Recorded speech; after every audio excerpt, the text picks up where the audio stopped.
नमस्ते, मैं हूं किशोर अजवाणी। आप देख रहे हैं देश का नंबर 1 हिंदी न्यूज चैनल। घड़ी इशारा कर रही है 9 बजे रात का। वक्त 100 बात की एक बात का। बड़ी खबर हिमाचल प्रदेश में, जहां भीषण बाढ़ और बारिश ने कोहराम मचा दिया। बीते 3 दिनों में वहां इतनी ज्यादा बारिश हुई कि सतलुज और ब्यास नदियां खतरे के निशान को पार कर गई। नदियों में पानी का स्तर इतना ज्यादा बढ़ा कि वो कई जगह किनारों को तोड़कर रिहायशी इलाकों में घुस गया। बाढ़ में कहीं गाड़ियां बह गई तो कहीं पुल बह गए। कई इलाकों से तो तेज रफ्तार पानी में मकानों के बह जाने की भी तस्वीरें आई। हिमाचल प्रदेश के किन्नौर, कुल्लू और मंडी में हालात बेकाबू होते दिखाई दिए। कई जगह सड़कें टूटने से पर्यटकों के फंसने की खबरें भी सामने आई। राहत बचाव के काम के लिए एनडीआरएफ की 12 टीमें तैनात कर दी गई, क्योंकि हिमाचल प्रदेश में सैलाब ने कहर बरपा रखा है। वहां मंडी से दिल दहला देने वाला एक वीडियो सामने आया, जिसमें भारी बारिश की वजह से पहाड़ का मलबा एक मकान को अपनी चपेट में लेते हुए बाजार में घुसता नजर आया। पिछले कई दिनों से हो रही मूसलाधार बारिश की वजह से पहाड़ खिसकने की कई घटनाएं सामने आई, जिसकी वजह से लोगों की मुश्किलें बढ़ गईं। मंडी से जो तस्वीर सामने आई, उसमें पहाड़ का मलबा पानी के साथ तेजी से उतरता नजर आया। हजारों टन सैलाब के सामने जो भी आया, चंद सेकंड में तबाह होकर मलबे में तब्दील हो गया। पेड़ हो या कई मंजिला मकान, पहाड़ से नीचे आते सैलाब में सब खत्म हो गए। बाढ़ के मटमैले पानी ने ऐसा कोहराम मचाया कि लोगों की रूह कांप गई। देखते देखते पहाड़ का मलबा थुनगा बाजार में घुस गया, जिसकी वजह से वहां बने मकान आधे डूब गए। लगातार पहाड़ से तेज रफ्तार से पानी आने की वजह से सड़कों पर मिट्टी और पेड़ों के तनों का मलबा इकट्ठा हो गया। इस बीच हिमाचल प्रदेश के मंडी से ही खौफ से भर देने वाला एक और वीडियो सामने आया।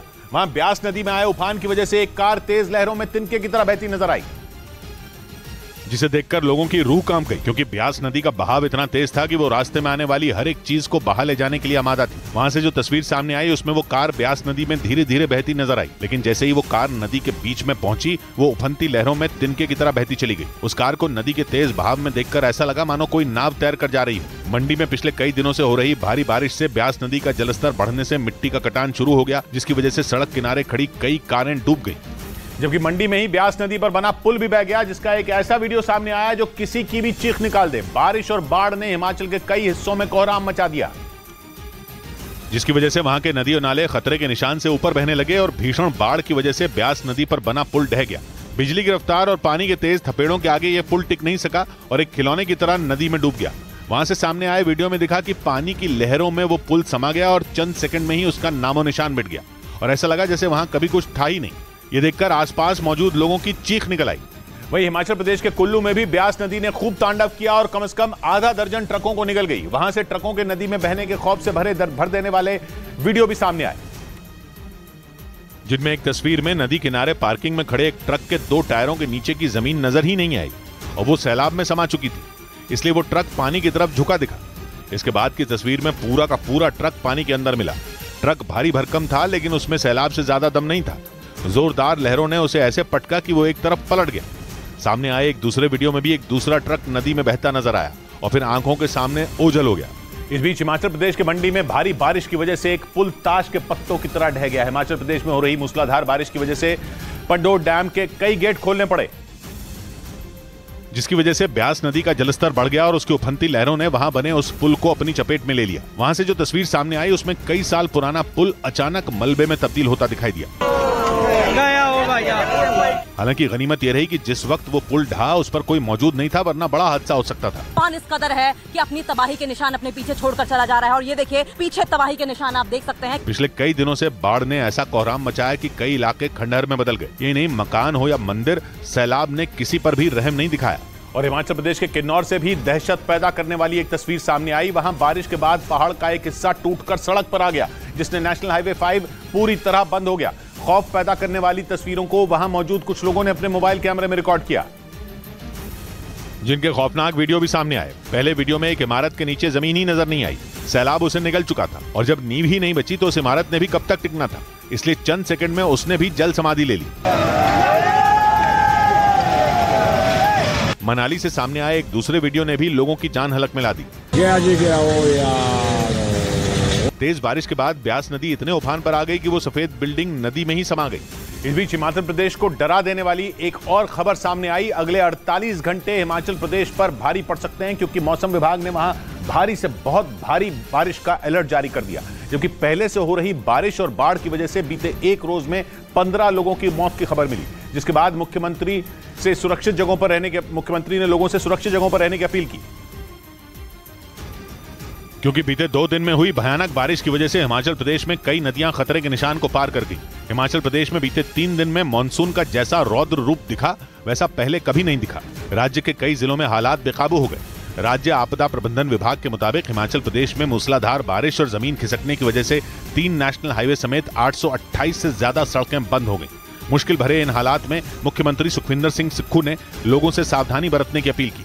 तेज बारिश होने की संभावना है, आपने सावधान रहना है और हमने प्रशासन को भी अलर्ट कर दिया है। भीषण मौसम को देखते हुए हिमाचल प्रदेश में स्कूल कॉलेज बंद करने के आदेश पहले ही दे दिए गए थे। उधर हिमाचल प्रदेश के कुल्लू से सैलाब की डरावनी तस्वीरें सामने आई, जिन्हें देखकर इस बात का अंदाजा लगाया जा सकता है कि भारी बारिश के बाद आई बाढ़ ने वहां हाहाकार मचा दिया, जिसकी वजह से वहां ऐसा कोहराम मचा कि सब कुछ तबाह हो गया। उफनती नदियों का पानी बिजली की रफ्तार से बहता दिखा। नदी पर बने पुल भी उनकी रफ्तार को थाम नहीं सके और नदी का पानी उफन कर पुलों को लांघता दिखा और रिहायशी इलाकों में घुसपैठ करने लगा, जिसके बाद हर तरफ समंदर बहता दिखाई दिया और गली मोहल्लों से लेकर खेत खलिहान तक पानी का कब्जा हो गया। वहां से आई तस्वीरों में पानी की रफ्तार इतनी तेज दिखी कि मानो बेकाबू होकर सब कुछ वो अपने साथ बहाने पर आमादा हो। और इसी बीच हिमाचल के कुल्लू से एक डरा देने वाला वीडियो सामने आया, जिसमें ब्यास नदी की तेज रफ्तार में कई मंजिला एक मकान बह गया। हिमाचल में लगातार हो रही भारी बारिश के बाद कई इलाकों में बाढ़ कहर बरपाने लगी, जिससे कुल्लू में बहने वाली ब्यास नदी उफान पर बहने लगी। वहां से सामने आया उस वीडियो में उस नदी के किनारे बना वो मकान ताश के पत्तों की तरह ढह गया और उसी नदी में समा गया। नदी के पानी का बहाव इतना तेज था कि पलक झपकते ही उस मकान को निगल गया। नदी का रौद्र रूप देख वहां रहने वाले लोगों में हड़कंप मच गया। लोगों के लिए यकीन कर पाना मुश्किल था कि नदी में वो बड़ा सा मकान चंद सेकंड में गायब हो गया। इधर हिमाचल प्रदेश की मंडी में मूसलाधार बारिश ने ऐसी तबाही मचाई कि वहां ब्यास नदी के करीब बना प्रसिद्ध पंचव्रत शिव मंदिर चंद सेकंड में डूब गया। पिछले कई दिनों से राज्य के कई इलाकों में हो रही भारी बारिश की वजह से कई नदियां उफान पर आ गईं, जिसकी वजह से लोगों की सांसें अटक गईं। नदी में उठती लहरों को देखकर लोग खौफ से भर गए। ब्यास नदी में उठती हाहाकारी लहरों ने ऐसा कोहराम मचाया कि देखते ही देखते वहां मौजूद पंचव्रत शिव मंदिर चंद सेकंड में डूब गया। नदी की प्रचंड लहरों ने मंदिर के पास बनी मजबूत दीवार को भी तोड़ दिया। जब 4 गेट पंडोह डैम के खोले गए थे तो तबाही भीषण आई थी। यही नहीं, पिछले कई दिनों से हो रही मूसलाधार बारिश से ब्यास नदी का जलस्तर इतना बढ़ गया कि उसके किनारे बने कई घर तिनके की तरह सैलाब में बह गए, जिसके बाद जान बचाने के लिए नदी के किनारे रहने वाले लोग अपना घर बार छोड़कर सुरक्षित जगह पर जाने को मजबूर हो गए। इधर हिमाचल प्रदेश के सोलन में आई बाढ़ बारिश ने तबाही मचा दी, जहां से दिल दहला देने वाला एक वीडियो सामने आया, जिसमें कार और मोटरसाइकिल पानी के तेज बहाव में तिनके की तरह बहते नजर आए। क्योंकि लगातार हो रही बारिश की वजह से सोलन में बाढ़ जैसे हालात बन गए और वहां से जो तस्वीरें सामने आई उनमें कार और मोटरसाइकिल पानी के तेज बहाव में तिनके की तरह तैरती दिखी। इतना ही नहीं, पानी के तेज बहाव में एक सामान ले जाने वाला ट्रक भी बहता नजर आया, क्योंकि पानी का बहाव इतना तेज था कि वहां पार्किंग में खड़ी भारी भरकम गाड़ियों को जिस दिशा में चाहे बहा कर ले जाता दिखा। उधर सोलन जिले से ही पहाड़ खिसकने की एक खौफनाक तस्वीरें सामने आई, जिसमें हाईवे पर अचानक से पहाड़ का मलबा गिरता नजर आया। इस दौरान वहां से गुजर रही कुछ गाड़ियां मलबे की चपेट में आने से बाल बाल बच गई, लेकिन वहां से जो तस्वीर आई उसे देखकर लोगों की सांसें अटक गईं और पहाड़ से गिरते मलबे को देखकर लोग दहशत में आ गए, क्योंकि नेशनल हाईवे पर जमीन खिसकने से पहाड़ का मलबा भरभरा कर नीचे गिरता दिखा। इस बीच वहां हाईवे से कुछ गाड़ियां गुजर रही थी, लेकिन हाईवे पर मलबा गिरते देखकर वो लोग वहीं ठहर गए। पहले मलबा धीरे धीरे गिरता रहा, फिर कुछ ही सेकंड बाद अचानक पहाड़ का भारी भरकम हिस्सा पेड़ों को उखाड़ते हुए हाईवे पर आ गिरा। इस दौरान वहां कई गाड़ियां मलबे की चपेट में आने से बाल बाल बच गईं। वहीं हिमाचल प्रदेश के मंडी जिले में बाढ़ से आई तबाही के बीच लोगों को बचाने का काम जारी है, लेकिन इस बीच रेस्क्यू टीम को काफी दिक्कतों का सामना करना पड़ा, क्योंकि बाढ़ के बीच फंसे कई लोगों ने अपने घरों को छोड़ने से इनकार कर दिया, जिसके बाद वहां लोगों को बचाने के लिए जुटी टीम को खासी मशक्कत करनी पड़ी, क्योंकि मंडी में भारी बारिश के बाद आई आफत के बीच फंसे कुछ ऐसे भी परिवार थे जो इस आफत में अपना घर छोड़ने को तैयार नहीं दिखे। आपकी जान जरूरी है, आप रहेंगे तब समाज जीवन। हालांकि रेस्क्यू टीम को जहां भी खतरा दिखा वहां से लोगों को समझा बुझाकर सुरक्षित निकालने की कोशिश करती दिखाई दी। जहां पर लोगों को खतरा है वहां से लोगों को हमने इवैक्यूएट किया। मंडी में भीषण बारिश के बाद चारों तरफ तबाही का मंजर नजर आया और ब्यास नदी में आई बाढ़ ने शहर के कई इलाकों को अपनी चपेट में ले लिया। उधर हिमाचल प्रदेश के सोलन में तेज लहरों ने तांडव मचा दिया। बारिश के बाद उफान पर आई नदी का पानी अपने साथ पुल का एक हिस्सा बहा ले गया, जिसके बाद सोलन से बद्दी जाने वाला रास्ता बंद हो गया, क्योंकि नदी की तेज धार में पुल का करीब 20 मीटर का हिस्सा बह गया, जिसके बाद नदी का मटमैला पानी वहां से तेजी से बहने लगा। हालांकि गनीमत यह रही कि जिस वक्त पुल का यह हिस्सा नदी में समाया उस वक्त पुल के ऊपर कोई मौजूद नहीं था, वरना बड़ा हादसा हो सकता था। पुल का हिस्सा टूटने के बाद शहर से लोगों का संपर्क टूट गया। उधर प्रशासन ने पुल के आसपास रहने वाले लोगों से सुरक्षित जगह जाने की अपील की, क्योंकि पुल का दूसरा हिस्सा भी कमजोर पड़ गया और आशंका जताई जा रही है कि वो कभी भी टूट सकता है। इस बीच हिमाचल प्रदेश के मंडी में बाढ़ में फंसे लोगों को एनडीआरएफ ने जान पर खेलकर बचाया। बीते कई दिनों से लगातार हो रही बारिश की वजह से ब्यास नदी का जलस्तर बढ़ गया, जिसकी वजह से कई लोग नदी के एक किनारे पर फंस गए। सूचना मिलते ही एनडीआरएफ के कई जवान उन्हें बचाने के लिए पहुंचे और फौरन रेस्क्यू ऑपरेशन शुरू किया गया। नदी में उफनते पानी को देखते हुए उन लोगों को एक छोर से दूसरे छोर पर लाना आसान नहीं था, लेकिन एनडीआरएफ के जवानों ने हार नहीं मानी और रस्सी की मदद से वहां फंसे हुए लोगों तक पहुंच गए। इसके बाद एनडीआरएफ के जवानों ने एक एक करके लोगों को वहां से निकाला और सुरक्षित जगह पर पहुंचाया। उधर हिमाचल के कुल्लू में बाढ़ में फंसे कुछ लोगों का रेस्क्यू किया गया। बताया गया कि ये लोग नदी किनारे बने एक मकान में फंस गए थे और जब अचानक बाढ़ का पानी मकान में घुसने लगा तो इनकी जान हलक में अटक गई, जिसके बाद रेस्क्यू टीम के कुछ सदस्य पानी के बीच फंसे लोगों के पास पहुंचे और कुछ सदस्य दूसरी तरफ ही उनकी मदद के लिए रुक गए। जिसके बाद पानी के बीच पहुंची टीम ने मकान की छत पर चढ़कर रोपवे के सहारे एक एक कर सभी लोगों को पानी की दूसरी तरफ सुरक्षित भेज दिया। जिसके बाद सभी की जान में जान आई, क्योंकि पानी का बहाव इतना तेज था कि कभी भी वो मकान उसकी भेंट चढ़ सकता था, जिससे वहां फंसे लोगों की जान भी जा सकती थी। लेकिन रेस्क्यू टीम ने वक्त रहते वहां पहुंचकर फंसे हुए सभी लोगों की जान बचा ली। इधर उत्तराखंड के नैनीताल से पहाड़ खिसकने का एक खौफनाक वीडियो सामने आया। बारिश के बाद पहाड़ी का एक हिस्सा भरभराकर नीचे सड़क पर आ गिरा, जिससे सड़क पूरी तरह बंद हो गई और लोग दहशत में आ गए, क्योंकि रोंगटे खड़े कर देने वाले इस वीडियो में महज 6 सेकंड के अंदर पहाड़ी का एक बड़ा हिस्सा नीचे गिरता दिखा। गनीमत ये रही कि जिस वक्त सड़क पर पहाड़ का हिस्सा गिरा कोई यात्री वहां से नहीं गुजर रहा था। लगातार हो रही बारिश की वजह से उत्तराखंड के कई जिलों में हालात खराब हो गए। मुख्यमंत्री पुष्कर सिंह धामी ने आपदा से निपटने के लिए पूरी तैयारी का भरोसा दिया। बरसात के समय में कभी भी यहाँ पर आपदा की स्थिति पैदा हो जाती है, इसलिए उस स्थिति से निपटने के लिए हर प्रकार से तैयारी की जा रही है। इस बीच मौसम विभाग ने अगले 2 दिनों के लिए राज्य के 8 जिलों में भारी बारिश का अलर्ट जारी कर दिया। मौसम विभाग के मुताबिक उत्तराखंड के चमोली, पौड़ी, पिथौरागढ़, बागेश्वर, अल्मोड़ा, चंपावत, नैनीताल और उधम सिंह नगर में भारी से बहुत भारी बारिश होगी। ब्रेकिंग न्यूज आ रही है उत्तराखंड के जोशीमठ से। वहां एक इलाके में ग्लेशियर टूटने की वजह से नदी में भयानक बाढ़ आ गई। नदी की उफनती लहरों में बड़े बड़े पत्थर तिनकों की तरह बहने लगे। इसी दौरान नदी के ऊपर बने एक पुल के नीचे एक बड़ी चट्टान आकर फंस गई, जिसकी वजह से पुल के टूटने का खतरा मंडराने लगा।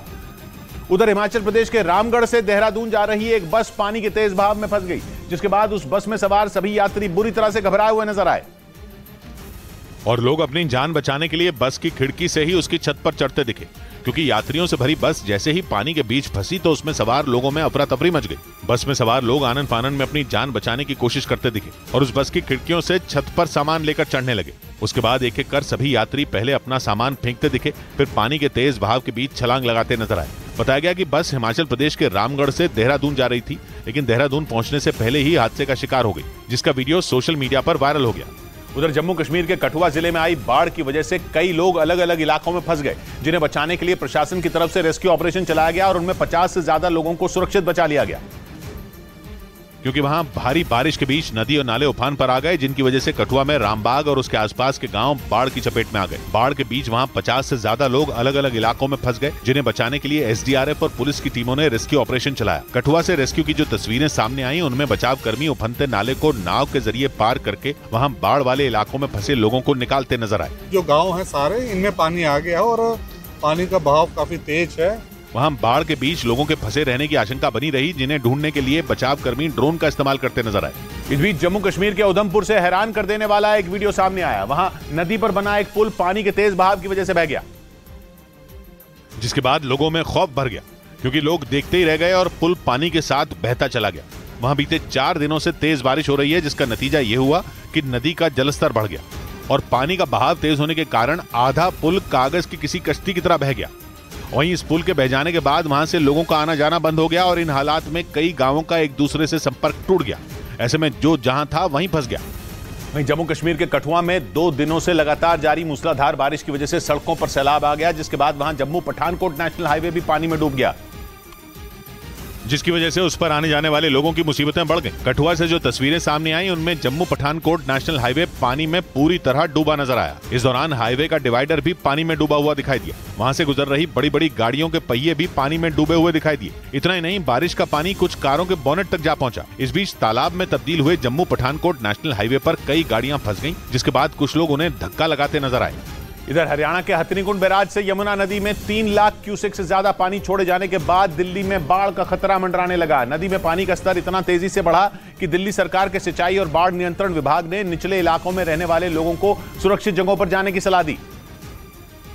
हालांकि एक रोज पहले हुई बारिश की वजह से दिल्ली के कई इलाकों में लोगों को भारी मुसीबत का सामना करना पड़ा, क्योंकि कई इलाकों में सड़कें तालाब बन गईं और गाड़ियों की रफ्तार पर ब्रेक लग गई। कुछ जगहों पर तो बाढ़ का पानी लोगों के घरों में घुस गया। दिल्ली सरकार के सिंचाई और बाढ़ नियंत्रण विभाग की चेतावनी के मुताबिक हथनीकुंड बैराज से छोड़े गए पानी की वजह से यमुना का जलस्तर 205.33 मीटर यानी खतरे के निशान तक पहुँच गया, जिसका मतलब ये कि दिल्ली के कई इलाके पानी में डूब सकते हैं। यमुना में पानी का स्तर बढ़ने के साथ ही मौसम विभाग ने भी दिल्ली में बारिश का अलर्ट जारी कर दिया।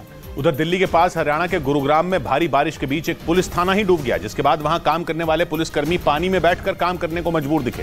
थाने के अंदर करीब 2 फीट से ज्यादा पानी भरे होने की वजह से वहां सब कुछ तैरता नजर आया, जिसका एक वीडियो भी सामने आया जिसमें थाने के अंदर पूरा पानी भरा दिखा और इसके बीच एक पुलिसकर्मी वर्दी उतारकर काम करने को मजबूर दिखाई दिया।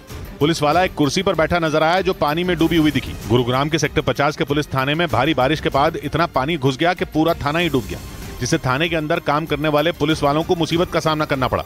इस बीच चंडीगढ़ में तेज बारिश के बाद लोगों की जान मुश्किल में आ गई, क्योंकि भारी बारिश के बाद शहर के कई इलाके डूब गए। सड़कों पर पानी इतना भर गया कि लोगों की गाड़ियां डूबी नजर आईं, जिसका एक वीडियो भी सामने आया जिसमें कई गाड़ियां पानी में डूबी दिखी। कुछ कारें तो आधी से ज्यादा डूबी नजर आई। इस बीच कुछ लोग अपनी डूबी हुई कार को धक्का देकर निकालते भी दिखे। वहीं चंडीगढ़ में हुई तेज बारिश के बाद कई इलाकों में तबाही का मंजर नजर आया। वहां से आई एक तस्वीर में सड़क पर एक भारी भरकम पेड़ धराशायी दिखा, जिससे वहां पर कई फीट गहरा गड्ढा हो गया और उसमें बारिश का पानी किसी झरने की तरह गिरता दिखाई दिया और सड़क धंस जाने के बाद वहां से गुजर रहे लोगों को मुश्किलों का सामना करना पड़ा। आफत की इस बारिश के बाद वहां का प्रशासन एक्शन में आया और सड़क पर गिरे पेड़ों को काटकर रास्ते से हटाने की कोशिश करता नजर आया।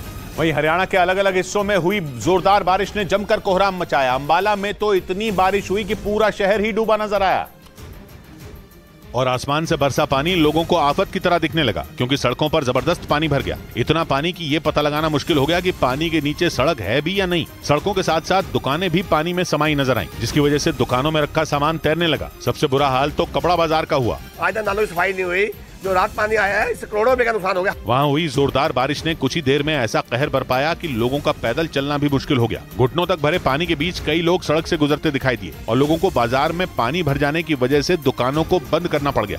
उधर राजस्थान के राजसमंद से रोंगटे खड़े कर देने वाला एक वीडियो सामने आया, जिसमें भारी बारिश के बाद बनास नदी पर बनी पुलिया को पार कर रही एक कार तेज लहरों के बीच फंसी दिखी, जिसके बाद वहां मौजूद लोगों में हड़कंप मच गया, क्योंकि पानी का बहाव इतना तेज था कि किसी भी वक्त वो उस कार को अपने साथ बहाकर ले जा सकता था। हालांकि सूचना मिलने पर पहुंची रेस्क्यू टीम ने समय रहते बनास नदी की पुलिया पर फंसी उस कार को बचा लिया और क्रेन की मदद से उस कार को बांधकर पानी की लहरों से उठाकर बाहर रख दिया, जिसके बाद कार चालक ने राहत की सांस ली। इस बीच मौसम विभाग ने राजस्थान की राजधानी जयपुर समेत 12 जिलों में भारी बारिश की चेतावनी जारी कर दी। हालांकि बीते 3 दिनों से वहां कई जिलों में पहले से ही इतनी ज्यादा बारिश हो रही है कि कहीं रेलवे ट्रैक पानी में डूब गया तो कहीं सड़कें तालाब बन गई, जिससे लोगों को भारी परेशानी का सामना करना पड़ा। सड़क पर, दुकानों में, लोगों के घरों में और अस्पताल में बारिश के पानी ने कब्जा जमा लिया। मूसलाधार बारिश की वजह से कई शहरों में सड़कें दरिया बन गई।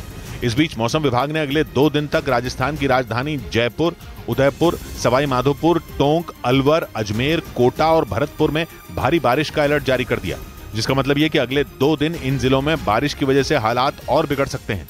हालांकि प्रशासन ने आपदा प्रबंधन से जुड़ी टीमों को अलर्ट मोड पर रखा है।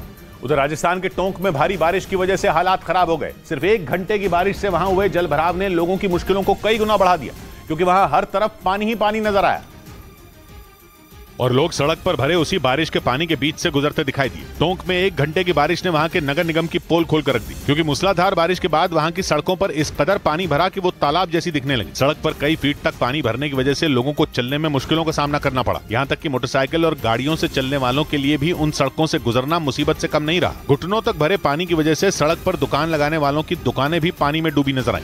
वहीं राजस्थान के अजमेर से डरा देने वाली एक तस्वीर सामने आई, जिसमें कुछ घंटों की बारिश में ही सड़क पर सैलाब जैसे हालात दिखाई दिए। तेज बारिश की वजह से वहां हर तरफ दरिया बहता दिखाई दिया और उस बारिश के पानी का बहाव इतना तेज था कि वो अपने साथ सब कुछ बहा ले जाने को बेताब दिखा और उस बेहिसाब बहाव में 2 मोटरसाइकिल सवार भी फंसकर गिर गए, जिसके बाद सड़क पर बह रहा तेज पानी उन दोनों को मोटरसाइकिल के साथ बहा ले गया। दोनों को बहता देख आसपास के लोग मदद के लिए आगे आए, लेकिन बहाव तेज होने की वजह से उन्हें बहुत देर तक रोक नहीं पाए और दोनों मोटरसाइकिल के साथ बहते चले गए। महज 4 घंटे की मूसलाधार बारिश की वजह से वहां की सड़कों पर इतना पानी भर गया कि वो दरिया की तरह नजर आने लगी और बारिश के पानी में गाड़ियां बहती दिखी। कई मोटरसाइकिल सवार तो तेज बहाव की वजह से आगे जाने की हिम्मत ही नहीं कर पाए। वहां की तस्वीर देखकर ऐसा लगा कि मानो वहां बाजार के बीच से नदी बह रही हो और उसका बहाव इतना तेज था कि लोग सहम गए। उधर राजस्थान की राजधानी जयपुर में बारिश की वजह से वहां की सड़कें समंदर जैसी लगने लगी। वहां की सीकर रोड पर पानी भरने की वजह से लोगों को काफी परेशानी हुई। सड़कों पर कई फीट तक पानी जमा हो गया, जिसकी वजह से लोगों को पानी के बीच से ही रास्ता पार करना पड़ा। इसका एक वीडियो भी सामने आया जिसमें सड़कें समंदर जैसी लगने लगी। सड़कों पर घुटनों तक पानी भर गया, जिसके बीच कई गाड़ियां रेंगती नजर आई। इस बीच एक बस भी जलभराव के बीच रास्ता पार करती दिखाई दी। ऐसी एक और तस्वीर में सड़क पर खड़ी गाड़ियां पानी में आधी डूबी दिखी।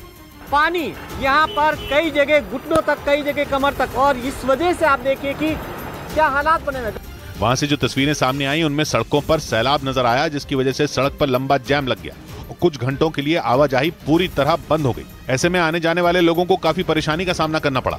वहीं राजस्थान के जालौर जिले में भारी बारिश के बाद सड़कों पर सैलाब आ गया, जिसमें जगह जगह कई गाड़ियां फंस गई। वहां से जो तस्वीरें सामने आई उनमें कुछ जगहों पर तो गाड़ियों के टायर पूरी तरह पानी में डूबे नजर आए, क्योंकि वहां कुछ ही घंटों में इतनी ज्यादा बारिश हुई कि सड़कों पर कई फीट पानी भर गया। गलियों से तो दरिया बहता नजर आया। इस बीच वहां से सामने आए एक वीडियो में सफेद रंग की एक कार पानी में तैरती दिखी। कार के टायर पूरी तरह से पानी में डूब चुके थे। पानी का बहाव इतना तेज था कि कार उसके साथ बहती दिखी और तभी सामने से आ रही दूसरी गाड़ी को पीछे ले जाना पड़ा, वरना दोनों की टक्कर हो जाती। वहीं एक और वीडियो में एक गाड़ी सड़क पर बने गड्ढे में फंसी दिखाई दी और उसका अगला हिस्सा पानी में डूबा नजर आया। इधर जयपुर में तेज बारिश के बाद वहां के सवाई मानसिंह अस्पताल में पानी भर गया, जिसकी वजह से अस्पताल में भर्ती मरीजों के साथ साथ परिजनों की भी परेशानी बढ़ गई, क्योंकि बारिश का पानी पूरे अस्पताल में भर गया और वार्ड में भर्ती मरीजों के लिए चलना फिरना तक मुश्किल हो गया, जबकि परिजनों के लिए दवा और खाना तक बाहर से लाना दूभर हो गया। पूरा अस्पताल इस वक्त कई सारे वार्ड उसके पानी के अंदर है। अस्पताल के बेसमेंट वाले वार्ड में 2 फीट तक पानी भर गया, जहां मरीजों का इलाज करने के लिए डॉक्टरों तक का आना मुश्किल हो गया, जिसके बाद पंप लगाकर जयपुर के सवाई मानसिंह अस्पताल का पानी निकालने का काम शुरू किया गया। उधर अहमदाबाद में मूसलाधार बारिश ने ऐसी तबाही मचाई कि पूरा इलाका सैलाब में डूब गया। बारिश के बीच वहां से हैरान कर देने वाली एक तस्वीर सामने आई, जिसमें सड़क पर चल रहा एक आदमी अचानक वहां एक गड्ढे में गिरता नजर आया, जिसके बाद कुछ लोग उस आदमी को बचाने के लिए भागते हुए दिखाई दिए, क्योंकि अहमदाबाद से जो खौफनाक वीडियो सामने आया उसमें वो आदमी सड़क पर चलने के दौरान अचानक वहां एक गहरे गड्ढे में गिरता दिखा। बताया गया कि सड़क पर पानी भर जाने की वजह से उस आदमी को वहां गड्ढे का पता नहीं चला और वो आदमी सीधे उस गड्ढे में जा गिरा, जिसके बाद वो गड्ढे से निकलने की कोशिश करता दिखा, लेकिन इस बीच 2 लोग मदद के लिए उसके पास पहुंचे, जिसमें एक आदमी ने अपना हाथ उसकी तरफ आगे बढ़ा दिया, जिसके बाद वो गड्ढे से सुरक्षित बाहर निकल गया, जबकि वहां मौजूद दूसरा आदमी भी एक डंडे के सहारे उसकी मदद करने की कोशिश करता नजर आया। इधर उत्तर प्रदेश के सहारनपुर में भी भारी बारिश ने हालात डरावने कर दिए। वहां से रोंगटे खड़े कर देने वाला एक वीडियो भी सामने आया, जिसमें लगभग 2 दर्जन लोगों से भरी एक बस हिंडन नदी के तेज बहाव में बुरी तरह फंसी दिखी, और यह हुआ ड्राइवर की लापरवाही की वजह से। लगातार 2 दिन से हो रही तेज बारिश की वजह से हिंडन नदी उफान पर आ गई, मगर इसके बावजूद ड्राइवर ने नदी पार करने के लिए उसमें बस उतार दी, जिसके बाद बस में पानी भरने लगा और तेज बहती नदी के बीच बड़ी सी वो बस एकदम बेबस दिखी। नदी में पानी पहले ही तेज था, पर ड्राइवर को लगा कि वो रास्ता पार कर लेगा। वो बस को लेकर नदी में घुस गया, लेकिन तेज बहाव में 10 सेकंड के अंदर बस के चक्के जाम हो गए। हमें पता था ना, अभी तो गड्ढा है ना वहाँ। देखते ही देखते नदी का पानी बस में घुसने लगा और वो टेढ़ी हो गई। उसमें सवार करीब 2 दर्जन लोगों की सांसें अटक गईं। वो तो शुक्र रहा कि नदी किनारे खड़े लोग बस यात्रियों की मदद के लिए दौड़ पड़े और उन्होंने तुरंत बस से सभी लोगों को सुरक्षित बाहर निकाल लिया। उधर सहारनपुर से परेशान कर देने वाला एक वीडियो सामने आया। वहां नदी में फंसे एक बुजुर्ग को बचाने के लिए पुलिस और कुछ लोगों को अपनी जान खतरे में डालनी पड़ी। बताया गया कि वो बुजुर्ग नदी पार कर रहे थे, मगर बारिश की वजह से पानी ज्यादा था, जिससे वो बीच में ही फंस गए। ऐसे में उन बुजुर्ग को बचाने के लिए कम से कम आधा दर्जन लोगों ने अपनी जान की बाजी लगा दी। वीडियो में वो बुजुर्ग नदी के एकदम बीचों बीच फंसे नजर आए। उन्हें वहां से बाहर निकालने के लिए कुछ लोग पानी में घुसे और बुजुर्ग के हाथ पकड़कर उन्हें बचाया गया। इस बीच प्यार के लिए पाकिस्तान से आई महिला सीमा हैदर ने उत्तर प्रदेश के मुख्यमंत्री योगी आदित्यनाथ से भारत की नागरिकता देने की मांग की। पिछले कुछ दिनों से यह मामला सुर्खियों में है, जब यह खबर सामने आई कि ग्रेटर नोएडा के रहने वाले सचिन से प्यार होने के बाद सीमा हैदर पाकिस्तान से अपने बच्चों समेत भारत पहुंच गई। सीमा हैदर के मुताबिक वो पाकिस्तान के कराची शहर की रहने वाली हैं और ऑनलाइन गेम पबजी खेलने के दौरान उनकी जान पहचान सचिन से हुई थी। और पुलिस की तरफ से दर्ज एफआईआर के मुताबिक 10 मार्च को सीमा पाकिस्तान से नेपाल आई थी, जहां उन्होंने काठमांडू के पशुपतिनाथ मंदिर में सचिन से शादी कर ली। 7 दिनों तक नेपाल में रहने के बाद वो पाकिस्तान लौट गई। इसके बाद वो 13 मई को नेपाल के रास्ते बस से भारत आई, लेकिन 4 जुलाई को सीमा के साथ सचिन और उनके पिता को गिरफ्तार कर जेल भेज दिया गया। हालांकि बाद में तीनों को रिहा कर दिया गया और अब पाकिस्तान से आई सीमा ने राज्य के मुख्यमंत्री योगी आदित्यनाथ से भारत की नागरिकता दिलाने की अपील की। उनसे एक ही रिक्वेस्ट की जा रही है कि मुझे यहाँ की नागरिकता दे दें, मेरे बच्चों के आधार कार्ड बने और ये स्कूल जा सकें। सीमा के मुताबिक उन्होंने हिंदू धर्म अपना लिया है और वो किसी भी कीमत पर पाकिस्तान नहीं जाना चाहती। इस बीच सीमा हैदर ने अपने पाकिस्तानी पति गुलाम हैदर पर मारपीट और बुरे बर्ताव का आरोप लगाया। पुलिस की एफआईआर के मुताबिक पाकिस्तान से आने के बाद सीमा हैदर और सचिन यूपी के बुलंदशहर में शादी के लिए कोर्ट पहुंचे थे, लेकिन पाकिस्तान कनेक्शन होने की वजह से उनकी कोर्ट में शादी नहीं हो सकी, जिसके बाद सीमा हैदर सचिन के साथ ग्रेटर नोएडा में मौजूद उनके घर पर रहने लगी। इस दौरान न्यूज 18 से बातचीत में उन्होंने सऊदी अरब में रह रहे अपने पति गुलाम हैदर पर मारपीट और बुरे बर्ताव का आरोप लगाया। अच्छा नहीं था सर, वो बहुत गंदी लैंग्वेज में बात करते थे। मैं खुश नहीं थी, कोई कारण नहीं था उनके साथ जीने का या रहने का। सीमा के मुताबिक वो भारत आकर बेहद खुश हैं और सचिन के साथ यहीं रहना चाहती हैं। उन्होंने बताया कि पाकिस्तानी होने के बावजूद यहाँ के लोग उनसे अच्छा व्यवहार कर रहे हैं। उधर सऊदी अरब में बैठे सीमा हैदर के पति गुलाम हैदर ने दावा किया कि वो किसी भी कीमत पर सीमा को पाकिस्तान बुलाकर ही दम लेंगे। उनका आरोप है कि ऑनलाइन गेम पबजी के जरिए सचिन ने उनकी पत्नी को न सिर्फ फंसाया बल्कि उन्हें बहला फुसलाकर हिंदुस्तान बुला लिया। और उनका यह भी आरोप है कि सचिन की वजह से उनका पूरा परिवार बिखर गया। गुलाम हैदर का कहना है कि वो अपने परिवार से दूर पैसा कमाने के लिए सऊदी अरब गए थे ताकि उनकी पत्नी सीमा और उनके बच्चों को किसी चीज की कमी ना हो, लेकिन उनका आरोप है कि सचिन ने उनकी पत्नी को बहकाया। गुलाम का आरोप है कि सचिन ने पहले उनका घर बिकवाया और फिर उनकी पत्नी को हिंदुस्तान बुला लिया। उन्होंने दावा किया कि वो हर हाल में सीमा और अपने बच्चों को हिंदुस्तान से पाकिस्तान बुलाकर ही रहेंगे। नहीं सर, मैं कभी भी नहीं छोड़ूंगा इसको। मेरा घर वाली है ना, मेरे निकाह में है, किसी गैर महरम के साथ रह रहा है। यही नहीं, गुलाम हैदर ने भारत सरकार और यूपी के मुख्यमंत्री योगी आदित्यनाथ से सचिन को गिरफ्तार करने और उनकी पत्नी सीमा को पाकिस्तान भेजने की अपील की।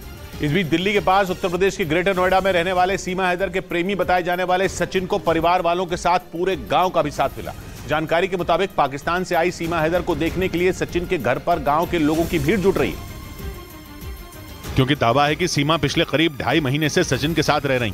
वो हर तरीके से सचिन के साथ खड़ी हैं और किसी भी सूरत में हिंदुस्तान नहीं छोड़ना चाहती। सिर्फ सचिन ही नहीं बल्कि उनके घर वाले भी सीमा और उनके चारों बच्चों के साथ बेहद खुश दिखाई दिए। खूब अच्छा लग रहा, उनके बच्चे भी अच्छे हैं, सीमा भी अच्छे हैं, हम अपना लेंगे। सचिन के परिवार वालों के साथ साथ गांव के लोगों ने भी सीमा के पाकिस्तान से आने पर खुशी जताई। बहुते भी खुश हैं और वैसे भी खुश हैं, सब आते खुश हैं, सब बात पे। हाँ, यही नहीं, सचिन के घर वालों के मुताबिक आने वाले कुछ दिनों में सचिन और सीमा की बड़ी धूमधाम से शादी करा दी जाएगी। और पुलिस की एफआईआर के मुताबिक पाकिस्तान के कराची की रहने वाली सीमा हैदर की पहचान 2019 में ऑनलाइन गेम पबजी खेलने के दौरान सचिन से हुई थी। बाद में गेम खेलने के दौरान उन्हें एक दूसरे से प्यार हो गया। इसी दौरान 2022 में सीमा के पिता गुलाम रजा की मौत हो गई, जिसके बाद सीमा हैदर ने भारत आने के लिए वीजा के लिए आवेदन दिया, लेकिन उस दौरान उन्हें वीजा नहीं मिला। पुलिस की एफआईआर के मुताबिक 2019 में ऑनलाइन गेम पबजी खेलने के दौरान सीमा की पहचान सचिन से हुई थी। बाद में दोनों एक दूसरे से बात करने लगे और फिर धीरे धीरे दोनों को एक दूसरे से प्यार हो गया। एफआईआर के मुताबिक बाद में दोनों ने वीडियो कॉल पर एक दूसरे से बात करना शुरू कर दिया था। इसके बाद 10 मार्च को सीमा पहली बार नेपाल गई थी। सचिन भी उनसे मिलने नेपाल गए। बाद में 10 मई को सीमा अपने चारों बच्चों के साथ नेपाल गई और फिर वहां से भारत आ गई। मैं कोई गलत इरादे से नहीं, इनकी मोहब्बत में आई हूँ। एक दिन हिंदुस्तान पाकिस्तान पूरी दुनिया मानेगी हमारे प्यार। न्यूज 18 से बातचीत में सीमा हैदर ने यह भी बताया कि उनके लिए सचिन पाकिस्तान जाने वाले थे, लेकिन उन्होंने ही सचिन को मना कर दिया था। और पुलिस की एफआईआर के मुताबिक पाकिस्तान की रहने वाली सीमा हैदर भारत आने के लिए यूट्यूब की मदद से नेपाल के रास्ते भारत पहुंची थी। अपने प्रेमी सचिन से मिलने और उनके साथ रहने के बाद सीमा हैदर किसी भी हाल में पाकिस्तान नहीं लौटना चाहती, क्योंकि उन्हें डर है कि पाकिस्तान जाने पर उनकी हत्या कर दी जाएगी। पुलिस एफआईआर के मुताबिक सीमा ने फोन पर सचिन के साथ मिलकर हिंदुस्तान आने का प्लान बनाया, लेकिन पाकिस्तान के कराची से भारत आने में कई अड़चनें थीं। सीमा के पति गुलाम हैदर नौकरी करने के लिए सऊदी अरब में थे, जिसका फायदा उठाकर सीमा ने 12 लाख रुपए में एक जमीन बेच दी। पैसों से उन्होंने अपना और अपने बच्चों का पासपोर्ट बनवाया। एफआईआर के मुताबिक सीमा ने यूट्यूब पर आसानी से भारत में घुसने का रास्ता ढूंढा, जिसके बाद 12 मई को वो अपने बच्चों को लेकर पाकिस्तान से नेपाल पहुंची और वहां से भारत में दाखिल हो गई। हालांकि बाद में सचिन और सीमा हरियाणा के बल्लभगढ़ से गिरफ्तार कर लिए गए। पुलिस को सीमा के पास से एक पाकिस्तानी फोन, सिम कार्ड और 5 पासपोर्ट मिले। इधर पीसीएस अधिकारी ज्योति मौर्य की शादी के वक्त अध्यापिका होने के दावे को आलोक मौर्य के गांव वालों ने सिरे से खारिज कर दिया। गांव के लोगों का दावा है कि आलोक मौर्य से शादी के समय ज्योति मौर्य सिर्फ इंटरमीडिएट पास थी, जबकि कुछ रोज पहले ज्योति मौर्य और आलोक मौर्य की शादी का एक कार्ड सामने आया था, जिसमें ज्योति मौर्य के नाम के नीचे अध्यापिका लिखा दिखाई दिया था। लेकिन आलोक मौर्य के गांव के लोगों का कहना है कि ज्योति मौर्य शादी के वक्त सिर्फ इंटरमीडिएट यानी 12वीं पास थी। मतलब वो शादी के समय टीचर नहीं थी और न ही किसी सरकारी नौकरी में थी। वास्तव में जब संतुलन जब तक था तब तक तो ठीक था। वो भी इंटरमीडिएट पास थी, उसका भी परिवार गरीब था। 2010 में यूपी के आजमगढ़ के रहने वाले आलोक मौर्य की शादी वाराणसी की रहने वाली ज्योति मौर्य से हुई थी। आलोक के गांव वालों के मुताबिक दोनों के घर वाले एक दूसरे को पहले से ही जानते थे और आलोक मौर्य के बारे में ज्योति को भी सब कुछ पता था। यही नहीं, ज्योति मौर्य और आलोक मौर्य की इसी शादी के कार्ड पर आलोक के दोस्त रामकृष्ण चौरसिया ने सवाल उठा दिए। उन्होंने शादी के कार्ड से छेड़छाड़ कर उसमें आलोक के नाम के नीचे ग्राम पंचायत अधिकारी लिखने का शक जताया, क्योंकि रामकृष्ण चौरसिया का दावा है कि उन्होंने ही आलोक मौर्य और ज्योति मौर्य की शादी का कार्ड छपवाया था। उस दौरान आलोक के नाम के नीचे ग्राम पंचायत अधिकारी नहीं लिखा था, लेकिन कुछ रोज पहले सामने आए इस शादी के कार्ड में आलोक के नाम के नीचे ग्राम पंचायत अधिकारी लिखा नजर आया। इसी आधार पर ज्योति मौर्य ने आलोक पर झूठ बोलकर शादी करने का आरोप मढ़ दिया, लेकिन आलोक के दोस्त ने इसे झूठा बताते हुए कार्ड से छेड़छाड़ किए जाने का शक जताया। जानते हैं फोटोशॉप का जमाना है, कोई कहीं से लिख के चीट कुछ भी चेंज कर सकता है। रामकृष्ण चौरसिया ने ज्योति मौर्य के आलोक पर लगाए गए सारे आरोपों को खारिज कर दिया। उनका यह तक कहना है कि ज्योति मौर्य किसी के बहकावे में आकर आलोक पर झूठे आरोप लगा रही हैं। और इसी दौरान पीसीएस अधिकारी ज्योति मौर्य पर आलोक के दोस्त रामकृष्ण चौरसिया ने भी गंभीर आरोप लगाए। उनका आरोप है कि ज्योति मौर्य जानबूझकर आलोक को परेशान करने के लिए उन्हें उनकी बेटियों से मिलने नहीं दे रही, जबकि पिछले कई महीनों से आलोक अपनी बेटियों से मिलने की कोशिश में है। वो लगातार पत्नी ज्योति मौर्य से उन्हें उनकी बेटियों से मिलने देने की मिन्नतें कर रहे हैं, लेकिन आलोक के दोस्त रामकृष्ण चौरसिया का आरोप है कि ज्योति मौर्य उन्हें बेटियों से भी मिलने नहीं दे रही। मिलना तो दूर, वो उनसे बात तक नहीं करने दे रही। बच्चों को मिलने दिया जाए, वो दोनों बच्चियों से मिलने के लिए काफ़ी परेशान थे, जिसलिए हमने भी रिक्वेस्ट किया कि मिलने दिया जाए, बात करने दिया जाए। रामकृष्ण चौरसिया के मुताबिक 1.5 साल पहले तक आलोक और ज्योति के बीच में सब कुछ ठीक था। उनका आरोप है कि जैसे ही ज्योति के नए दोस्त के बारे में आलोक को जानकारी हुई, दोनों के बीच बात बिगड़ने लगी। आरोप है कि बाद में ज्योति मौर्य ने आलोक को उनकी बेटियों से दूर कर दिया, जिसके बाद थक हार कर आलोक ने मीडिया का सहारा लिया। और इस बीच आलोक के दोस्त रामकृष्ण चौरसिया ने यह भी दावा किया कि कुछ साल पहले आलोक के पिता ने यूपी के प्रयागराज में ज्योति मौर्य के नाम लाखों की जमीन खरीदी थी, जबकि एसडीएम ज्योति मौर्य ने शादी के बाद आलोक मौर्य पर दहेज मांगने का आरोप लगाया और नहीं देने पर आलोक मौर्य पर प्रताड़ित करने का भी आरोप मढ़ा। लेकिन इस मामले में नया मोड़ तब आ गया जब आलोक के दोस्त रामकृष्ण चौरसिया ने एक सनसनीखेज दावा किया। उनका दावा है कि ज्योति मौर्य के एसडीएम बनने के बाद आलोक के पिता राम मुरारी मौर्य ने उत्तर प्रदेश के प्रयागराज में करीब 50 लाख रुपए की जमीन उनके नाम पर ली थी। रामकृष्ण चौरसिया के मुताबिक उस दौरान आलोक के पिता प्रिंसिपल के पद से रिटायर हुए थे और उन्होंने सारा पैसा जमीन में लगा दिया था। 40 से 50 लाख रुपया ऑन रिकॉर्ड खाते में ट्रांसफर किया है इनको, उसके खाते में ट्रांसफर किया, उस पैसे से ज्योति के नाम पे उन्होंने जमीन ली। इसी आधार पर आलोक के दोस्त ने ज्योति मौर्य के दहेज मांगने के आरोपों को नकार दिया, जबकि ज्योति मौर्य का आरोप है कि आलोक और उनके घर वालों ने उनसे 50 लाख रुपए और मकान की डिमांड की थी। इस बीच पीसीएस अधिकारी ज्योति मौर्य के जानने वाले होमगार्ड कमांडेंट मनीष दुबे का एक वीडियो सामने आया, जिसमें उन्होंने ज्योति मौर्य के पति आलोक मौर्य पर हमला बोला और उन्हें लेकर कई बातें कही। मनीष दुबे वही हैं जिन पर आलोक ने ज्योति मौर्य से संपर्क में होने का आरोप लगाया और उनका यह भी आरोप है कि मनीष दुबे के साथ मिलकर ज्योति मौर्य उनकी हत्या की साजिश रचने में जुटी हैं। आलोक मौर्य ने मनीष दुबे की होमगार्ड मुख्यालय में शिकायत भी की थी, लेकिन अब होमगार्ड कमांडेंट मनीष दुबे का एक वीडियो सामने आया जिसमें उन्होंने आलोक मौर्य पर बड़ा हमला बोला।